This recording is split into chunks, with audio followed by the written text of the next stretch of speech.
A vast rock squats upon Fafnir, and to its stony surface clings the city of Radz-at-Han.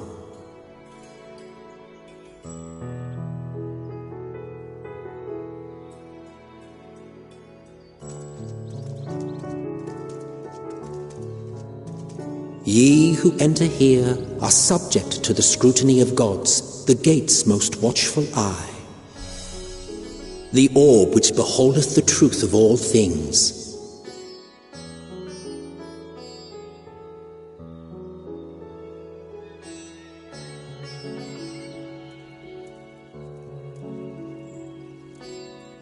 Pass beneath its hot and piercing gaze, bearing down like a second midday sun.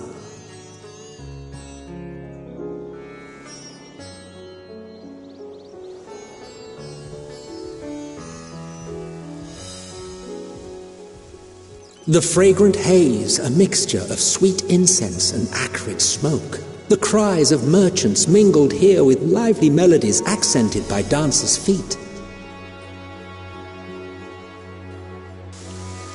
Travelers seduced by vivid sound and colors were once swallowed up by patchwork streets.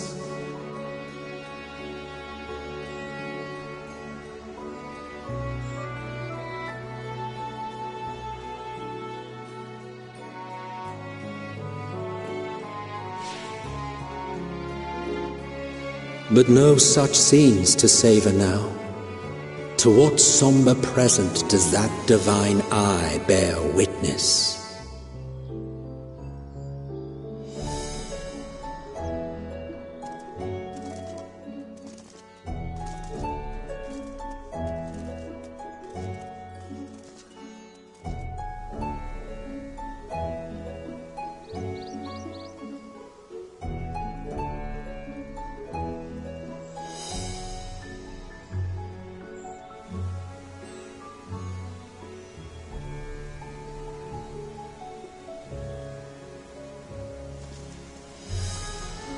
Here we are, Megadota.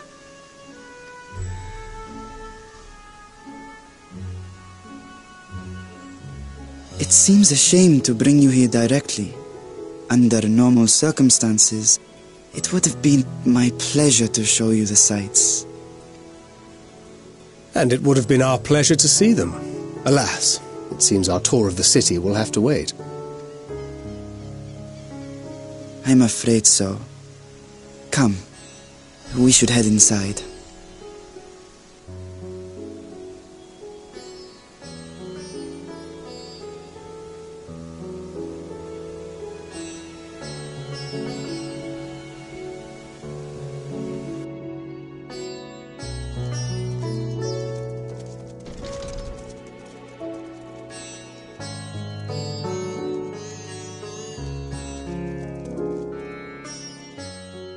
Your Excellency, may I present our honored visitors? Ah, splendid. Most splendid. Allow me to introduce myself. I am Ahawan, Satrap of Radz-at-Han. Our alchemists tell me your assistance was invaluable in the creation of the warding scale. Such deeds ought to be recognized in person. Thus did I have young Varshan convey you here forthwith. On behalf of my people, may I express to you our sincere gratitude.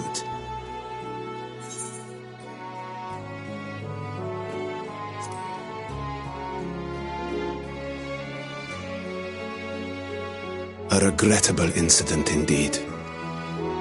Her colleagues insist that we honor her wishes and trust in the talisman, that it will be instrumental in saving Nidana and the others. I am eager to hear your opinion on the matter, so let us not stand on ceremony.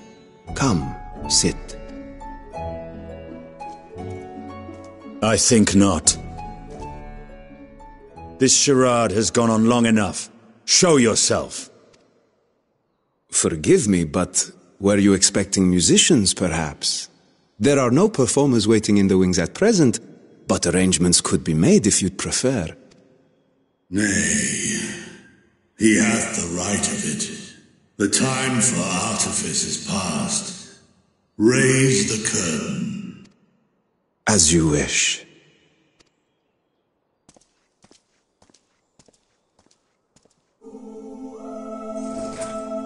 You travel as assistants to the students of Valdesian, but you are known to me.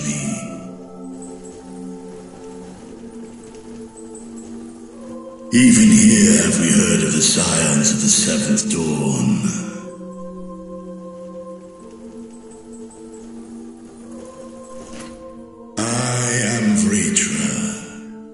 for years uncounted hath this isle served as mine abode.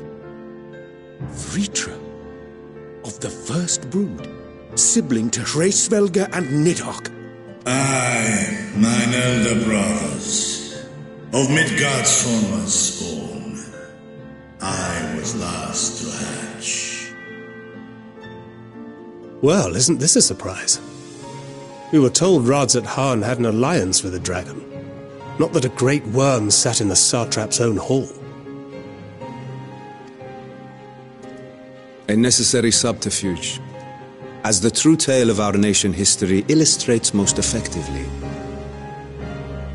In the beginning, the rock upon which our city is built was home to Vitra, and Vitra alone. In time, the ancestors of the Matanga came to the island and established a foothold. But never did they dare disturb the worm's lair. Next to arrive were the Aura. Adopting the example of their Akasodra allies, they too treated Vitra with reverence and respect. And for many years, an understanding between our forefathers and the Great Worm endured.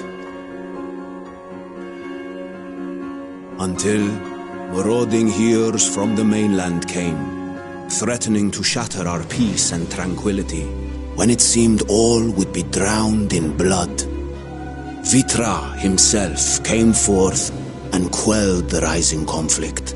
A peaceful accord was reached, and oaths sworn in Vitra's name.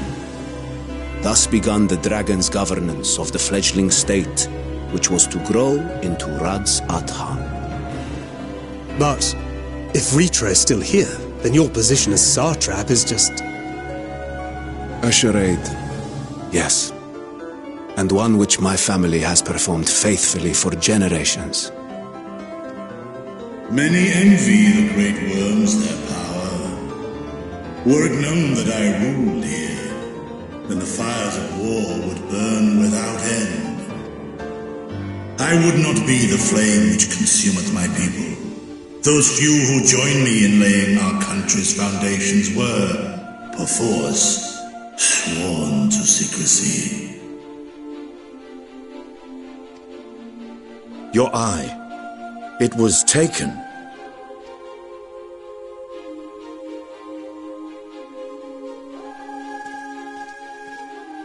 "'Tis here, buried within a semblance of flesh.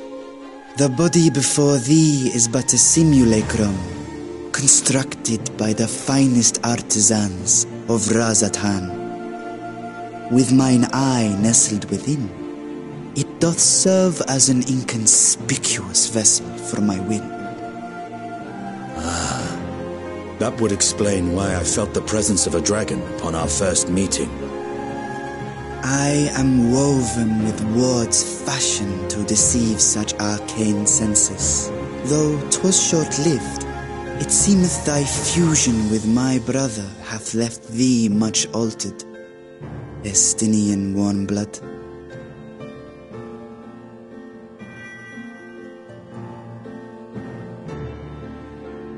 From the very first, we sensed the nature of one another, yet did neither one of us bare his fangs. That is all I need know of thee for now.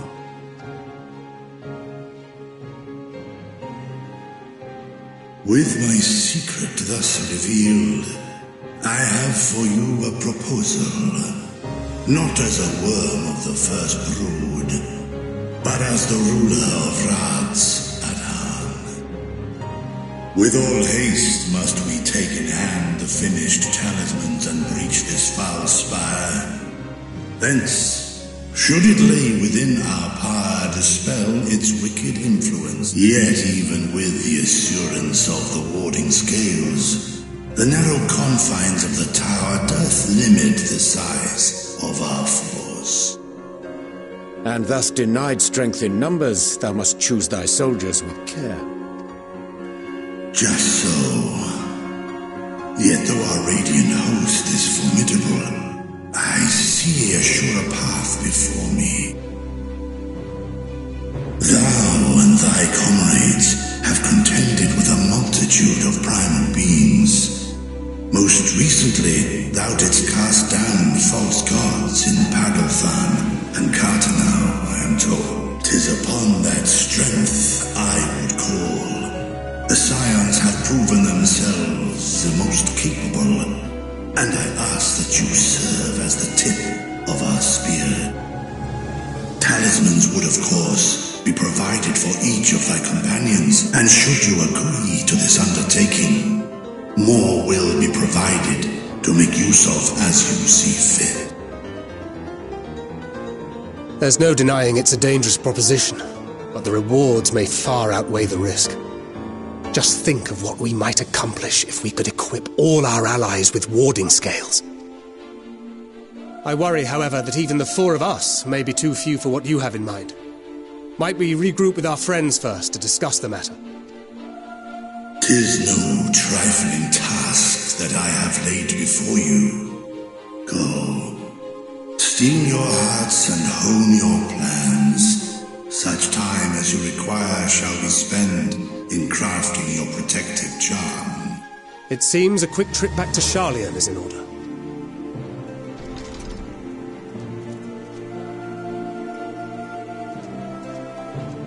Wilt thou not lend thine aid?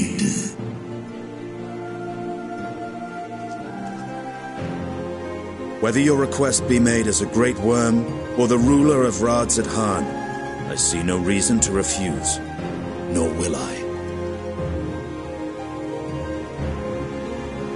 I am in thy debt.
Your time in Thavner has certainly been eventful.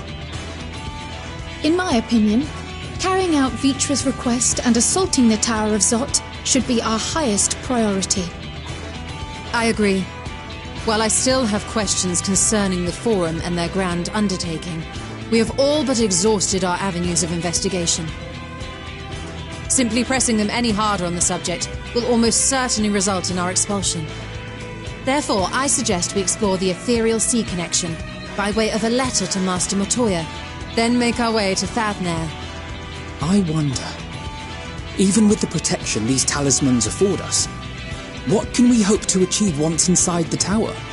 According to Orenvold and Fodola's report, they were unable to free the Emolja. Worse, their attempts triggered the tower's defences, which led to a summoning of Luna Afrit. What does it tell us that the Spires even have such defences? Simply pulling a prisoner from the wall is fatal, thus the direct approach is doomed to failure from the outset. Any further measures to dissuade such actions seem unnecessary. Unless, of course, there is a way to free the prisoners without killing them. Then it stands to reason that any intruders will be met with overwhelming force. The towers appeared throughout the world in but the twinkling of an eye. 'Twas by magical means these structures were raised, I surmise. A spire thus conjured must needs be maintained, and I suspect an arcane catalyst, some manner of core, doth lie hidden within. Destroy the core, and the tower ceaseth to be, thus liberating the captives without harm. So we can hope, and I would prefer to enter the tower with a working theory than with no plan at all. Assuming Ishtola's reasoning is correct, the chances of the defences remaining dormant are small to none. Any primals will have to be dealt with, and defeating one will likely only lead to the summoning of another. Our every victory will only compound the prisoner's suffering. May we not then divide our forces? Those proficient in healing will focus on sustaining the captives. That duty can be covered by Urianger, Kryl, Yostola, and myself. The remaining scions will proceed with the search for the core. Admittedly, this strategy puts both parties at greater risk, but it should bolster our chances of saving the Arcosodra by a considerable margin.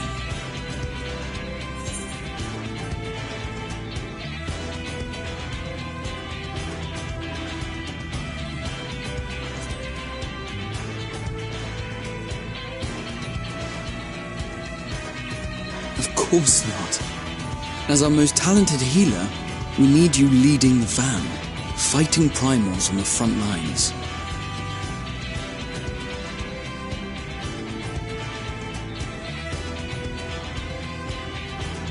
It seems we have a plan. All that remains is to carry it out. I will inform Radz-at-Han of our movements, so let us make our preparations and regroup near the tower. The military post in what's left of the Hamsa hatchery should serve as a convenient staging point. That sounds perfect. And remember, the experimental aetherite at the confluence is there for those who need it, so there's no excuse for being late.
Is everyone all right?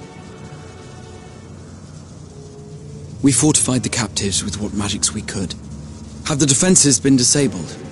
All appears quiet for the moment.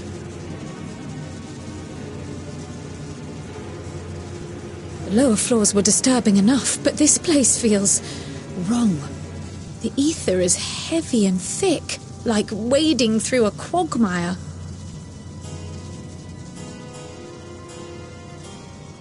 I believe we stand in the tower's beating heart. What sayest thou, Ishtola? I see it. Ether siphoned from the land runs up through the spire, flowing to a single point. This is the core we seek. Yet something is off. As large as this structure is, it siphons far more ether than is required to sustain it. 'Tis as if the core is feeding on the energy, consuming it. I need to take a closer look.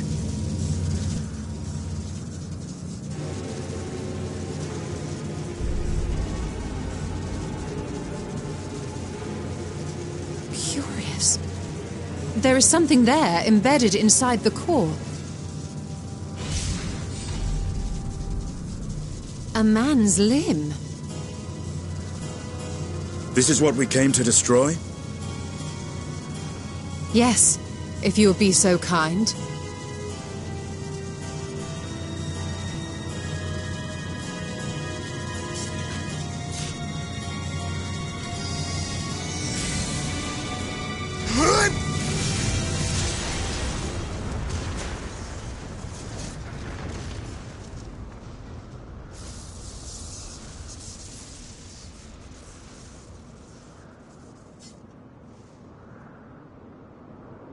And that should be the end of it.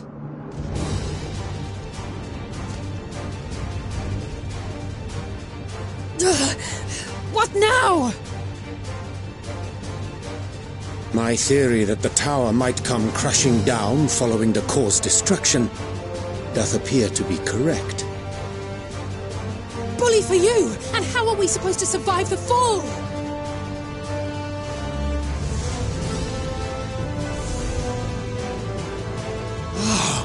What of the prisoners below?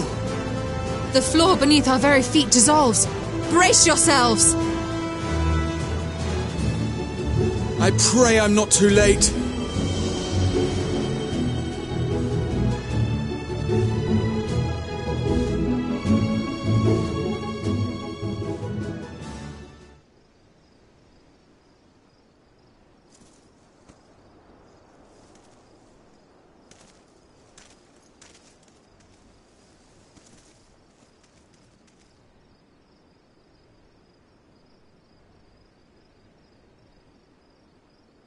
Oh, what happened?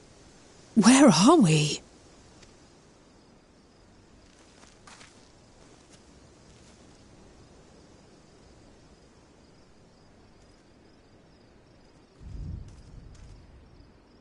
By my reckoning, we're still on the island where the tower stood. But 'tis as if it never existed.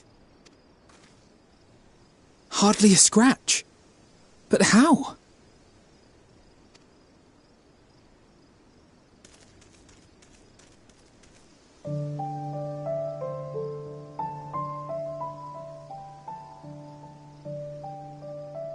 Graha wove a levitation spell at the last moment. Large enough to catch everyone, it would seem.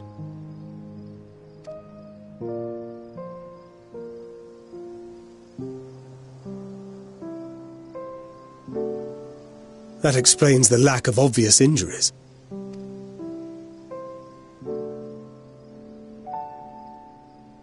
The expenditure of so much ether has taken its toll. He will need plenty of rest, but should otherwise be none the worse for wear.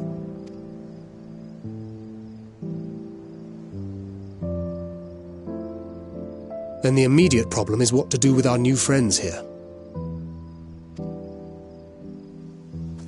They'll be much changed for their time in the tower. Even if their bodies are intact, I doubt we could say the same for their minds.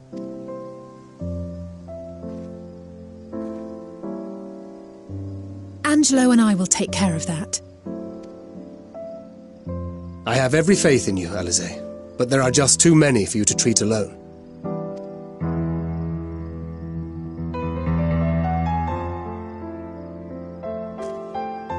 We'll send at once to Eorzea for more porksies, and call on the local mages to lend a hand. Hail, scions! We were watching the tower when it simply disappeared. What happened? The threat is banished, and thy people delivered. They are, however, in need of treatment, and we of a secure locale and helping hands to assist us in its provision.